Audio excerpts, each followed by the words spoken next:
बाप, बेटे और रूपा के नाम से आमीन। हम परमेश्वर का धन्यवाद देते हैं कि आज उसने फिर से एक सुंदर अवसर हम सबके जीवन में दिया है, जिसमें हम सब लोग अपने उद्धारकर्ता यीशु मसीह के द्वारा जो हमारी अगुवाई के लिए बात कही गई उसे सुन सके, समझ सके और उसी की मर्जी के अनुसार चलकर उसकी अगुवाई लेते हुए, उसका धन्यवाद करते हुए उस रिश्ते को निभाने पाए जो उसने हमारे साथ जोड़ा और उस बताए हुए राह पर चलकर उस स्थान पर पहुंच सके, उस जगह पर पहुंच सके जो उसने हमारे लिए तैयार किया। तो आज जो वचन लिया गया वो संत यूहन्ना द्वारा लिखी गई अंजील में से उसके 14 अध्याय में से लिया गया, जिसमें प्रभु यीशु मसीह ने एक बात कही 14 अध्याय के 6 पद में अपने चेलों से। उसने कहा, मार्ग और सत्य और जीवन मैं ही हूं, बिना मेरे द्वारा कोई पिता के पास नहीं पहुंच सकता। जब प्रभु यीशु मसीह ने अपने चेलों से यह बात कही तो उस समय प्रभु यीशु मसीह अपने चेलों के साथ उस रात में, जिस रात में उसे पकड़वाया जाना था, जिस रात में उसे अदालत में पेश किया जाना था, जिस रात में उस पर दोष लगाए जाने थे, उस रात में प्रभु यीशु मसीह अपने चेलों के साथ बात करते हुए और आखिरी भोज खाते हुए उस समय के लिए, उन हालातों के लिए, उन परिस्थितियों के लिए तैयार करते हैं जो उनके ऊपर आने वाली थी। प्रभु यीशु मसीह ने जब अपने चेलों को ये बात कही कि मार्ग और सत्य और जीवन मैं ही हूं, तो जब हम इस वाक्य के ऊपर ध्यान करते हैं तो ये जानना हमें बहुत जरूरी है कि चेलों के लिए इस बात का महत्व क्या था और आज वर्तमान समय में मेरे और आपके लिए इस बात का महत्व क्या है। क्योंकि जब हम परमेश्वर के वचन को पढ़ते हैं तो परमेश्वर का वचन हमारे जीवन के साथ हर तरह की घटने वाली घटनाओं के बारे में न सिर्फ बताता है बल्कि उन घटनाओं में हमारी अगुवाई भी करता है और ये बताता है कि हम किस तरीके से उन परिस्थितियों का, उन हालातों का सामना कर सकते हैं। इस बात को कई तरीकों से जो है वो देखा जा सकता है। अगर हम ध्यान दें तो प्रभु यीशु मसीह एक ऐसा लगता है कि टास्क जो है वो अपने चेलों को दे रहे हैं और उस टास्क को पूरा करने से पिता के पास हमारी पहुंच जो है वो हो जाती है। क्योंकि उसने ना सिर्फ उनकी चिंता को दूर करने की बात यहां पे कही, जब उसने कहा तुम्हारा मन व्याकुल ना हो, ना सिर्फ उनकी घबराहट दूर करने के लिए कही, बल्कि उनके साथ एक वायदा, एक प्रतिज्ञा भी कर रहा है कि मैं तुम्हारे लिए जगह तैयार करने जाता हूं। और साथ में ये भी कहता है कि मेरे पिता के घर में बहुत सारी जगह है, और जब मैं उसे तैयार कर लूंगा तो फिर वापस आऊंगा और तुम्हें भी अपने साथ ले जाऊंगा, ताकि यहां मैं रहूं वहां तुम भी रहो, बशर्ते कि तुम उस टास्क को जो मैंने तुम्हें बताया है उसको पूरा करने को, तभी तुम्हारी पहुंच जो है उस जगह तक जो है वो हो सकती है। और उस जगह पर पहुंचकर तुम जो है पिता के साथ जो है मेल जो है कर सकते हैं। तो यहां पर हम देखते हैं कि प्रभु यीशु मसीह साथ में एक और बात कहते हैं कि जहां मैं जा रहा हूं वहां तुम वहां आने का मार्ग जानते हो।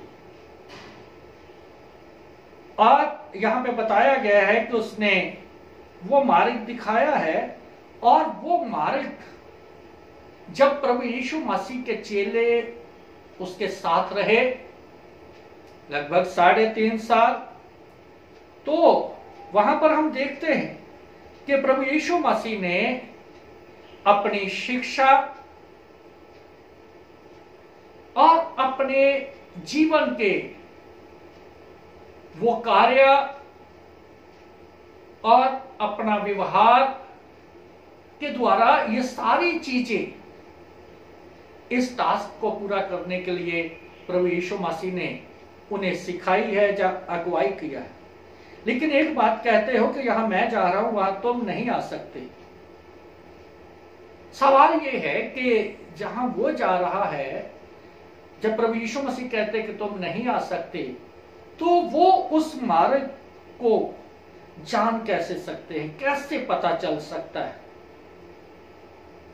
इसीलिए थोमा ने कहा कि यहां तू जा रहा है, हम वहां का मार्ग ही नहीं जानते, कैसे जाने उस मार्ग को? थोमा के बारे में ध्यान देने वाली बात यह है कि जब भी उसके मन में किसी तरह का कोई संदेह होता था, तो वो सबके बीच में, सबके सामने खुले रूप में उस संदेह को दूर करने की बात करता था। और अंत में हम देखते हैं कि जब प्रभु यीशु मसीह मुर्दों में से जी उठे, तो उसका सारा संदेह जो था पूर्ण रीति से दूर हो गया। जब चेलों ने ये बात कही कि हम वो मार्ग नहीं जानते, तो यीशु मसीह ने एक विशेष बात कही। उन्होंने कहा कि मार्ग मैं हूं। यहां पर हम इस चीज को देखते हैं कि जब यीशु मसीह कहते हैं कि मार्ग मैं हूं, तो यीशु मसीह सिर्फ मार्ग दिखाता ही नहीं है, परंतु वो एक खुद मार्ग है, वो एक खुद साधन है उस रास्ते का जिसके द्वारा हम प्रवेश जो है वो करते हैं। पिछले इतवार हमने बात किया था कि यीशु मसीह ने कहा कि अच्छा चरवाहा मैं, अच्छा चरवाहा अपनी भेड़ों के लिए अपने प्राण तक जो है वो दे देता है। और जब हम उसे देखते हैं उस अध्याय को, तो वहां पर बताया गया है कि परमेश्वर का वचन जो है वो कहता है कि उसकी भेड़ें उसके पीछे पीछे हो लेती है और उसका शब्द जो है वो पहचानती है। तो यहां पर जब हम बात देखते हैं भेड़ों की और चरवाहे की, तो यीशु मसीह यहां पर ये बताने की कोशिश कर रहे हैं कि वो एक ऐसा परमेश्वर है, ऐसा उद्धार करता है, ऐसा चरवाहा है, ऐसा रास्ता दिखाने वाला है जिस पर चलकर अपने मकसद तक जो है वो पहुंचा जा सकता है। क्योंकि ये बहुत संभव है कि भेड़ें अपने आप में सही मार्ग का चुनाव जो है वो नहीं कर सकती। एक चरवाहा ही जो है वो उन्हें सही मार्ग जो है वो बताता है। और जब वो अपने आप किसी मार्ग पर चलने की कोशिश करती है तो वो खतरे में पड़ जाती है, पीड़ा में पड़ जाती है, दुख में पड़ जाती है, परेशानी में पड़ जाती है और आखिर अपनी जान का नुकसान कर बैठती है। इसीलिए प्रभु यीशु मसीह अपने आप को उस मार्ग के बारे में या उस मार्ग को कह रहे कि मैं वो मार्ग हूं जिस पर इंसान जो है वो चलकर उस जगह पर जिसे वो तैयार करने की बात कर रहा है पहुंच सकता है। और प्रभु यीशु मसीह के बारे में जब हम देखते हैं तो उसका बलिदान, उसकी मृत्यु जब होती है तो उसके बलिदान, उसकी मृत्यु के कारण हमारे पाप जो हैं वो क्षमा किए गए हैं। क्योंकि अपने बलिदान और अपनी मृत्यु के द्वारा वो परमेश्वर की दृष्टि में, परमेश्वर की नजर में वो धर्मी गिना गया। और यीशु मसीह की वो धार्मिकता जो उसने हासिल किया उसे हम विश्वास के द्वारा प्राप्त करते हैं। और जब हम उसे विश्वास के द्वारा उस धार्मिकता को प्राप्त कर लेते हैं तो उस रास्ते पर चलकर जो यीशु मसीह है, जिसमें हम विश्वास करते हैं, जिस पर हम विश्वास करते हैं, तो हमें उस जगह पर जो उसने हमारे लिए तैयार की है उसमें प्रवेश करने का एक पासपोर्ट मिल जाता है, अनुमति मिल जाती है, एक प्रवेश पत्र मिल जाता है। उस प्रवेश पत्र के द्वारा, उस पासपोर्ट के द्वारा हम उस जगह पर पहुंच जाते हैं।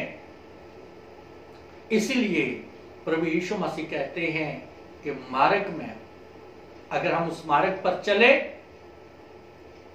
तो हम उस जगह पर, यहां वो उसने कहा कि मैं पिता के पास जाता हूं, वो जगह जो पिता के पास है, यहां सदा हम आनंद, शांति और खुशी के साथ रह सकते हैं, उसे प्राप्त करते हैं। दूसरी बात जो उसने कही, सत्य में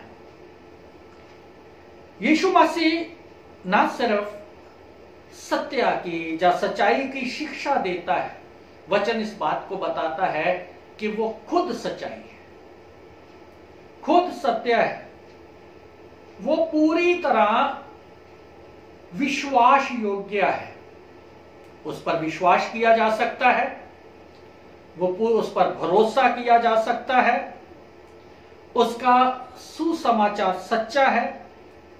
और जब हम उसकी सच्चाई के ऊपर विश्वास करते हैं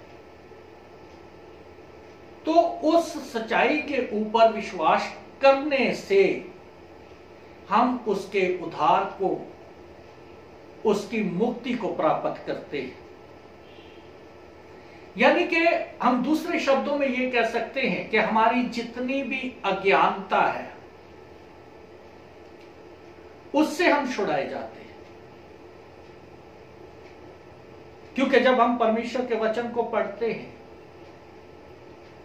संत यूहन्ना द्वारा लिखी गई अंजील उसका 8 अध्याय, तो उसकी 31 और 32 आयत कहती है कि तब यीशु ने उन यहूदियों से जिन्हें उस पर विश्वास किया था कहा, यदि तुम मेरे वचन में बने रहोगे तो सचमुच मेरे चेले ठहरोगे, तुम सत्य को जानोगे और सत्य तुम्हें स्वतंत्र करेगा, यानी कि आजाद कर देगा, सच्चाई। और जब हम यीशु मसीह को जानते हैं, चेलों के बारे में देखें तो वो उस समय तक पूरी रीति से उसे नहीं जान पाए थे, उस सच्चाई को नहीं जान पाए थे, उसे अच्छी रीति से समझ नहीं पाए थे। आज मेरे और आपके साथ भी यही होता है कि हम वचन को पढ़ते हुए, उसको समझते हुए भी कई बार नहीं समझते और अपने जीवनों को उस सच्चाई पर नहीं चला पाते,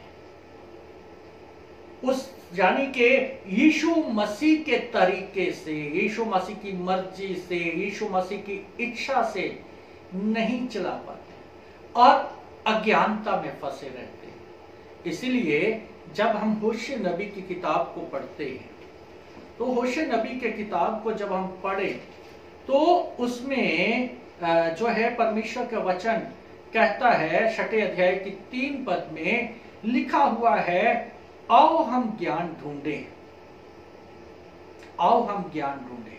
वो ज्ञान जो यीशु मसीह का है, वो सच्चाई जो यीशु मसीह की है। लिखा है, आओ हम ज्ञान ढूंढें, वर यहोवा का ज्ञान प्राप्त करने के लिए यत्न भी करें, यानी कि कोशिश भी करें, क्योंकि यहोवा का प्रकट होना गौर का सा निश्चित है। वो वर्षा के समान हमारे ऊपर आएगा, वह बरसात के अंत की वर्षा के समान, जिससे भूमि सिंचती है। और जब हम सच्चाई को जान जाते हैं तो हमारी प्रगति होनी शुरू हो जाती है, विकास होना शुरू हो जाता है जीवन के हर पहलू में, क्योंकि हम उस समय अज्ञानता में नहीं होते। उसका ज्ञान हमारे अंदर कार्य करना शुरू कर देता है और उस ज्ञान जो सच्चाई का ज्ञान है उस पर चलकर हम आगे बढ़ते हैं। उसके साथ हमारा रिश्ता बना रहता है, उससे अलग नहीं हो पाते। और अगर हम इसी होशे नबी के 4 अध्याय का 6 पद पढ़ें तो लिखा हुआ है, मेरे ज्ञान के ना होने से मेरी प्रजा नष्ट हो गई है। ज्ञान के ना होने से, जब हम अज्ञानता में फंसे रहते हैं, उस सच्चाई को जिसको यीशु मसीह ने कहा है कि सत्य मैं हूं, सच्चाई मैं हूं, नहीं जानते। आगे लिखा है, तूने मेरे ज्ञान को तुच्छ जाना, इसलिए मैं तुझे अपना याजक रहने के अयोग्य ठहराऊंगा। जब हम उस सच्चाई को तुच्छ जानना शुरू कर देते, उस ज्ञान को तुच्छ जानना शुरू कर देते जो यीशु मसीह देता है, क्योंकि उसने हमें एक खास मकसद के लिए इस जमीन पर रखा है और उसने बहुत सारे ऐसी चीजों के हमें वारिस बनाया है जिसको अगर हम पहचाने, जिनको अगर हम पहचाने और उसके मूल्य को जाने तो हम उसमें बने रह सकते हैं, उस सच्चाई के ज्ञान में बने रह सकते हैं। क्योंकि जब हम पत्रस की पत्री को पढ़ते हैं, पहला पत्रस उसका 2 अध्याय, तो यहाँ पे 9 पद के अंदर बड़ी स्पष्ट रीति से बताया गया है कि उसने हमें क्या क्या पद दिए हैं, क्या क्या औहदे दिए हैं। यहां लिखा हुआ है, पर तुम एक चुना हुआ वंश। सबसे पहले कितना बड़ा होता है, चुना हुआ वंश, और राजपद अधिकारी, राजपदधारी, याजकों का समाज और पवित्र लोग और परमेश्वर की निज प्रजा, इसलिए कि जिसने तुम्हें अंधकार में से अपनी ज्योति में बुलाया उसके गुण प्रकट करो। और बिना ज्ञान के, बिना सच्चाई के, बिना उसे जाने, बिना उसे पहचाने, उसके गुण जो हैं वो प्रकट नहीं कर सकते। इसीलिए तो यहां होशे, फिर से हम चलते हैं, होशे 4:6 में कहा गया था कि तुमने मेरे ज्ञान को तुच्छ जाना, इसलिए मैं तुझे अपना जाजक रहने के अयोग्य ठहराऊंगा।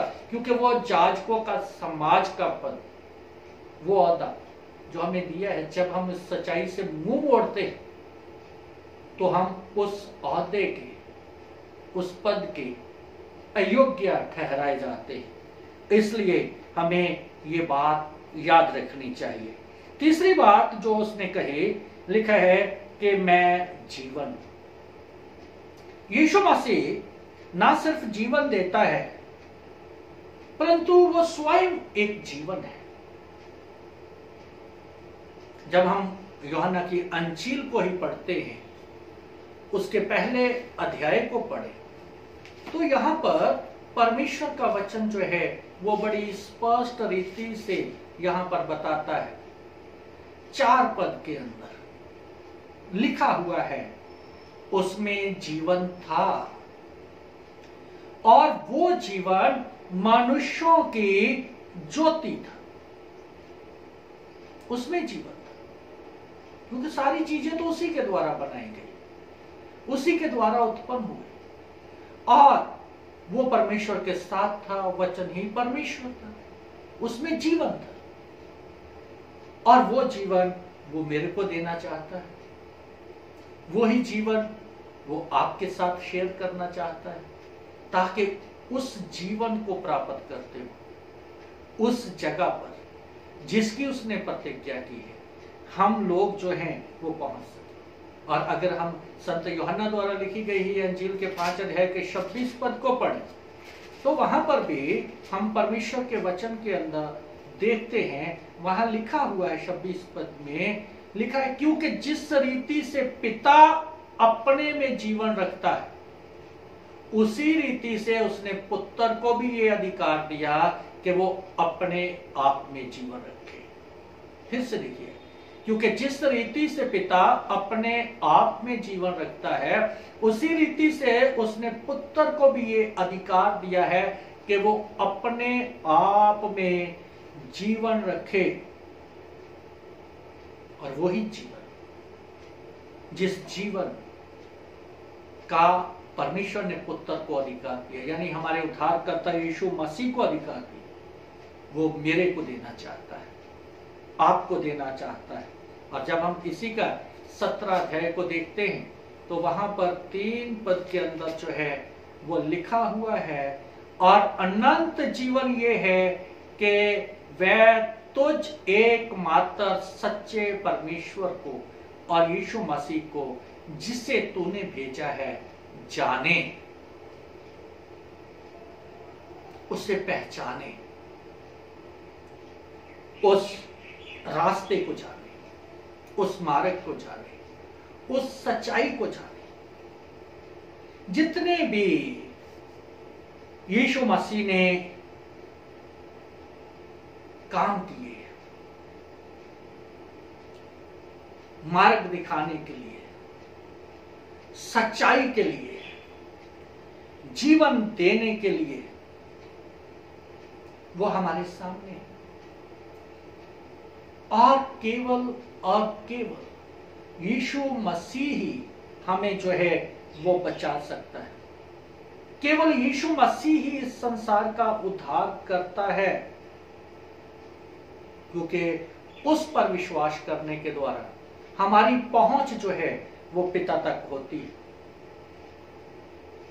और जब पहुंच हो जाती है तो फिर हम उसके घर में भी रह सकते हैं। देखिएगा, जब उसने कहा मार्ग में हूं, तो उस समय वो क्रूस पर लटकाया जाने वाला था। जब उसने कहा सच्चाई में हूं, तो उस समय उस पर दोष लगाए जाने वाले थे। जब उसने कहा कि जीवन में हूं, तो उस समय वो खुद कब्र में रखा जाने वाला था। एक वो ही है जो अनंत जीवन दे सकता है, स्वर्ग को जाने के लिए उस जगह पर जो उसने तैयार की है, उस जगह पर जाने के लिए और कोई रास्ता नहीं है।